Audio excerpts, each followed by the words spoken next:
riders, isa na naman pong unit ng Monarch ang dumating dito po sa Skygo, Santa Cruz, Laguna. Ito po yung Monarch Cub 110. Unang tingin, mapapagkamalan mo po siyang e-bike kasi parang skeleton lang yung kanyang body. Pero motorsiklo po ito. Meron po siyang 4-speed sa kanyang cambio. And then semi-automatic po ang kanyang transmission. And then rotary naman po sa kanyang gear shift pattern.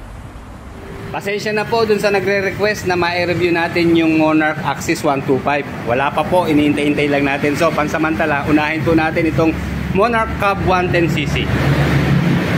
Okay, ito po yung ilang mga kapatid ni Monarch na una nating i-review. Si Monarch Omni 125 and then si Monarch RM 125 din. Ayan, yung kanilang copy racer type na motorsiklo.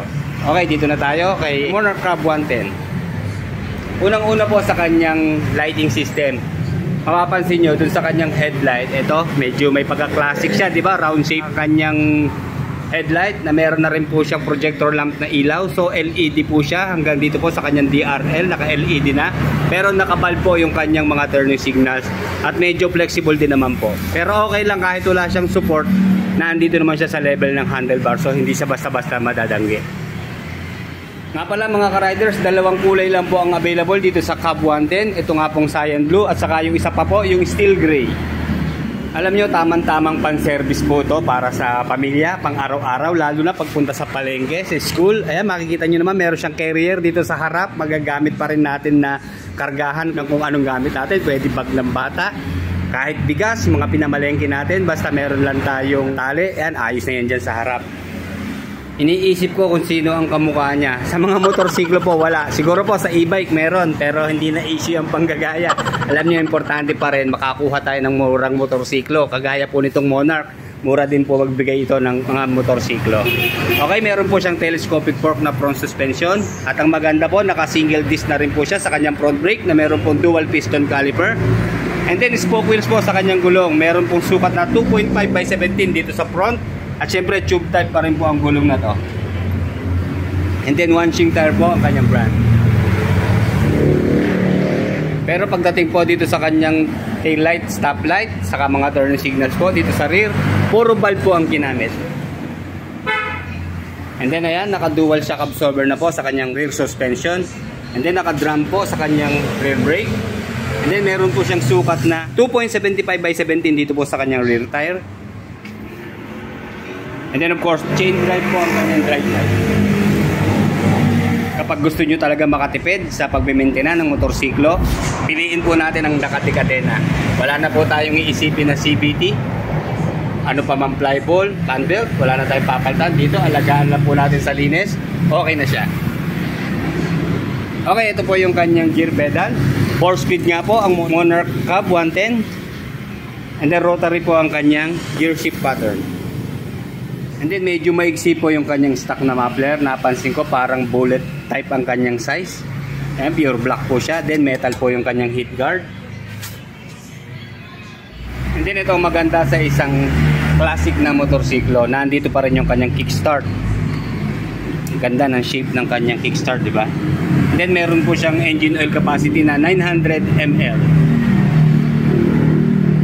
Napansin ko meron po siyang maliit na compartment dito sa kanyang front. Ayan, maganda, meron siyang parang lock dito. Ayan, no? Hindi siya basta-basta mabubuksan. So ito, binuksan ko na to kanina. Ayan, ang ganda ng position, di ba? Patayo, hindi matatapon yung anumang ilalagay natin kahit tubig. Ayan, maganda ho, pataas po yung kanyang position ng kanyang compartment. Marami tayong mailalagay.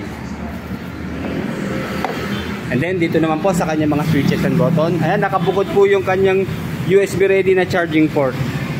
So kailangan lang natin maglagay dito ng cellphone holder para habang tumatakbo nakakapag-charge po tayo. And then dito po sa mga buttons po, dito sa left side, nandito po yung kanyang high beam, low beam. And then turning signals, left and right turn, horn, itong kulay orange na button, at saka ito po kanyang choke in case na ayaw mag-start sa umaga. Ayan. And then dito po sa kabila, dito po nakapwesto yung kanyang switch ng DRL, headlight at saka switch off. And then meron siyang hazard mga ka-riders. Ayan, kadalasan yung ibang motorsiklo wala po nito eh. Ayan, meron po siyang hazard and then switch off. And then ang cute ng button ng kanyang electric starter push button, ang liit po. And then naka full digital na po ang kanyang instrument panel. Although maliit lang po siya, pero digital naman, di ba? Sigurado malakas po ang backlight niya, kita-kita natin yan. And then check po natin yung kanyang under seat. Dito po kasi nakalagay yung kanyang gas tank. Ayan, wala na po siyang U-box mga ka-riders ha. Although naka-split na po at removable yung kanyang mga upuan, pero wala po siyang U-box. Meron po siyang 4 liters na fuel tank capacity. Yun nga lang po, dahil carb type pa rin po siya, ma-average lang po ito ng 40 to 45 kilometers per 1 liter na fuel consumption. And then sa top speed po, meron po siyang bilis na 85 kilometers per hour. 4-stroke, single cylinder, 2-valve, single overhead cam, air-cooled po sa kanyang cooling system, and then carburetor type pa rin po sa kanyang fuel supply system. And then dito po sa kanyang displacement, although 110cc lang po ang nakasulat sa kanya, pero ang eksaktong displacement po niya ay nasa 113.3cc. Meron po siyang maximum power na 6.5 kilowatts at 8,500 RPM and maximum torque of 9.0 Nm at 7,000 RPM. And then panigurado, napaka-friendly po nito sa mga Pinoy riders dahil meron lamang po siyang timbang na 86 kilos. And then sa ground clearance, nasa 145 mm lang po. At sa seat height naman ay nasa 750 mm. Kaya kayang-kaya pong maniobra to ng isang Pinoy rider na hindi katangkaran. And then napansin ko itong kanyang grab bar. Double purpose po siya. Maganda ho rito. Pagsisilbi po itong pananggas sa likuran para hindi mahulog ho yung ating angkas in case na tayo po ay biglang umarangkada. At napansin ko parang adjustable pa ho siya. Ayan, luluwagan lang siguro itong mga bolt. May adjust pa natin paatras ito. Maganda siya, medyo pataas ng konti, di ba? Sana maitaas pa para magsilbi nga pong sandalan ng ating angkas. No problem na rin po sa kanyang side stand. Ayan, kita naman natin, maganda yung pagkakatagilid niya. Okay, sasakyan ko na po ha. Ito, madali tayo makakahakbang dito dahil mababa lang po yung kanyang body. Okay, ayan, kita nyo po, mababa po talaga. Nakatayo po tayo dito sa gitna ng motorsiklo. Ayan, kapag umupo tayo, lapat na lapat yung ating dalawang paa. Medyo mahaba po kasi ang ating hita at binti, kaya kayang-kaya natin. Sa height na 5'8 po, napaka-komportable po. Pero expect nyo na kahit mga 5'4, 5'6, kayang-kaya nyo po ito. Okay, naramdaman ko pag upo, yung upuan niya, super lambot po. Dali ha, tignan muna natin. Nalimutan kong pakita sa inyo yung upuan. Ayan. Although one tone lang siya, may mga tahi naman siya, kaya kurado matibay ito. Magaspang at makapal yung kanyang seat cover. Hanggang dito po sa back rider seat natin. Ayan, komportable po talaga. Balik tayo.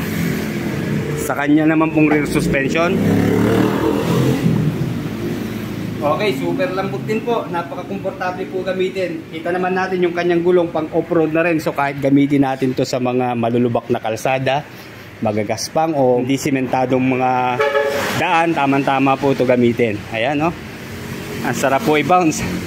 Para lang tayong nasa kutsyon ng kama. Okay, sa kanya naman pong manibela, ayan, naka-naked handlebar naman siya. Pag nag-turning radius tayo, obviously, malayo po sa ating hita. Kasi yung pong position ng kanyang manibela, mataas po, naka-upright po ang kanyang position. Kaya, no problem sa turning radius. Saka hindi na natin kailangan sumubsob. Straight body lang tayo pag mamaneho. Komportable, hindi sasakit ang likod natin. Napaka-komportable po gamitin mga riders. Siguro maganda, masakyan nyo rin po ito. Dito sa Skygo Santa Cruz Laguna po ha. And then, check po natin yung kanyang front brake. Dito po, naka-disc ang kanyang preno. Okay, average lang din naman po yung kanyang lakas ng preno. Makagat din naman siya. Ayan. Half press, kagat na agad. Iba talaga kapag naka-disc brake tayo. Andun yung panatagal loob natin sa braking power nito. And then dito naman po sa kanyang rear brake. Check natin yung kanyang drum brake sa likod. Ayun lang, medyo malalim po. Kailangan pa ito ng adjustment para medyo lumakas-lakas pa siya. Kasi medyo nahihinaan po ako. Okay, hindi ko napansin. Meron pala siyang footrest dito sa pang back ride natin. Ayan, di ba? Although baka lang siya, maganda naman, may rubber.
coming June 8, 2024, mayroon po suggested retail price na 48,000 itong si Monarch Cub 110. Pero kung cash nyo po siya kukunin, nasa 46,000 po. And then, sa installment, magdadawag po tayo ng 3,000 pesos. And sa 6 months po, meron po siyang monthly installment na 8,754.